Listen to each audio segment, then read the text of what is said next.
Hello guys, میں ہوں فیاض علی اور آپ دیکھ رہے ہیں سنو کہانی پلس۔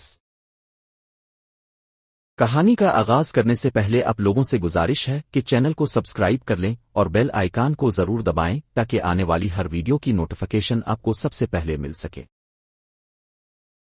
کہانی کا عنوان ہے حضرت خباب بن الارت رضی اللہ تعالی عنہ کی قربانی۔ حضرت خباب بن الارت رضی اللہ تعالی عنہ اسلام قبول کرنے والے ابتدائی مسلمانوں میں سے تھے۔ آپ رضی اللہ تعالی عنہ پیشے سے لوہار تھے۔ جب ایمان لائے تو مکہ کے مشرکین نے آپ رضی اللہ تعالی عنہ کو بہت ستایا کیونکہ وہ چاہتے تھے کہ خباب رضی اللہ تعالی عنہ اسلام چھوڑ کر بت پرستی پر واپس آ جائیں۔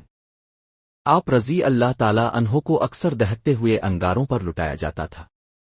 ان کے جسم کی چربی پگھل کر آگ بجھا دیتی، لیکن ان کی زبان سے کبھی لا الہ الا اللہ نہیں رکا۔ ایک دن مشرکین نے انہیں دہکتی ہوئی زنجیروں سے جکڑ دیا اور کہا، اگر اسلام سے واپس نہ آئے تو تجھے ٹکڑے ٹکڑے کر دیں گے۔ خباب رضی اللہ تعالی عنہ نے مسکرا کر جواب دیا، جان چلی جائے تو پرواہ نہیں، ایمان کبھی نہیں چھوڑوں گا۔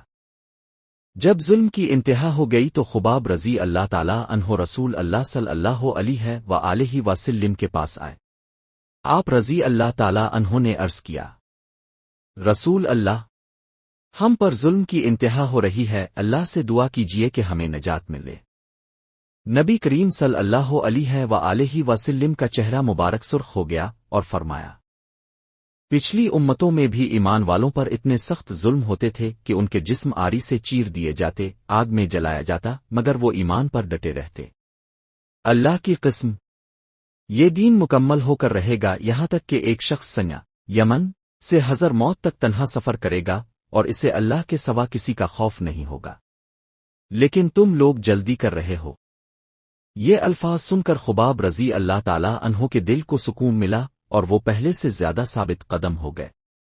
آخرکار اللہ تعالیٰ نے مکہ فتح کیا اور وہ دن آیا جب وہی ظالم لوگ اسلام کے سامنے جھک گئے۔ حضرت خباب رضی اللہ تعالی عنہ کی قربانی اور صبر ہمیشہ تاریخ میں روشن مثال بن گئی۔